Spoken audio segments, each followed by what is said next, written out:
I start with a pencil drawing. I use a mixture of FW acrylic ink and Dr. Martin's India ink.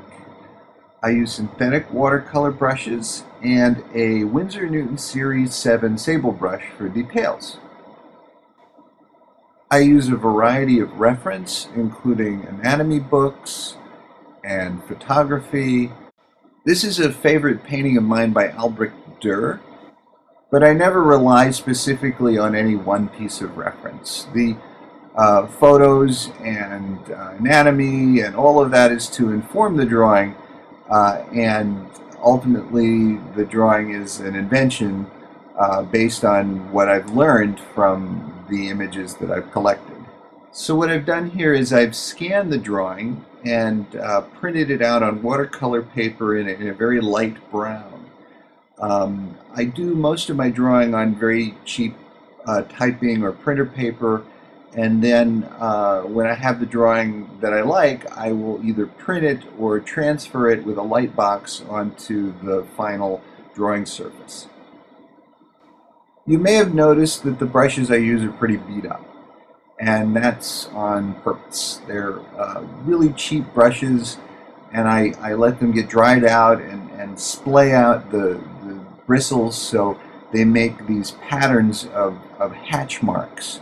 And that's the dry brush technique, or at least my technique, because there are a lot of different ways to do dry brush, and there are some very classic illustrators like Noel Sickles and Robert Fawcett who had their own techniques. Greg Ruth is a contemporary illustrator who does some amazing dry brush, but this is the way I do it. You may also notice that I make a lot of marks on the scratch paper before I commit to my drawing. And that's so that first I can get a lot of the excess moisture off my brush, and I know what kind of mark I'm going to make before I commit to the drawing. I start with a very thinned out mixture and light application.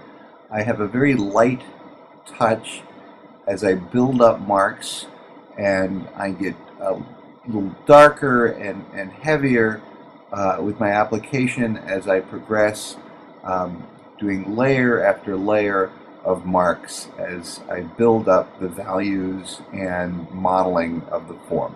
I apply the marks irregularly.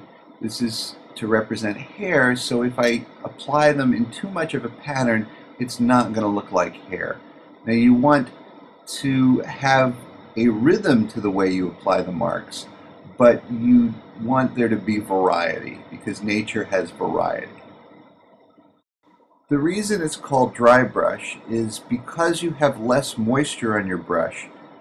The tooth or texture of the paper is picked up in the mark you make as you drag your bristles across that texture. So now I'm adding detail with a sable brush. The sable brush is a more expensive brush, a natural hair brush, and I'm using it to go around the contours of the form. One thing we don't often think about is that lines are a tool that we use in drawing, that in nature objects don't have lines around them. So what we do is we use contour lines to exaggerate the silhouette of an object, or so we can better distinguish the subject from the background. Now, as I render the eye, one thing I'm very conscious of is how that eye fits into the socket. And that's where your anatomy comes in, the underlying structure of the form. It's important to be conscious of that scaffolding, because otherwise your drawings end up looking flat. And even inanimate objects have that underlying structure. When we draw naturalistically, we're tricking our mind into thinking a two-dimensional surface is a three-dimensional space. And one of the things that happens if you're not doing that, if you're thinking too much in terms of contour, if you're drawing what you think you see rather than what you really see, you start symbol making. You start making something that looks flat. Now, there's nothing wrong with symbol making if you're cartooning or you're drawing from your imagination or it's a particular style you're using. And there's nothing wrong with that unless you're trying to draw naturalistically. And if you're trying to draw naturalistically, you want to try to get that three-dimensional look, and you want to really be observing the variety of nature to really see what you're drawing instead of what you think you're drawing. And while in this drawing I'm not drawing from life or directly from nature, I'm using elements that I've observed from nature to inform my drawing. Now here in the ear, I'm using a technique called feathering, and that's where you put more pressure as you begin the line and you lift as you finish the line, so you get more of a thick and thin line. And if you apply this with a rhythm, you can get a nice pattern of feathering to define a form. So thanks for listening and watching, and if you have any questions, you can email me or leave a comment in the comment section. And you can check out more of my work on my website. And thanks again.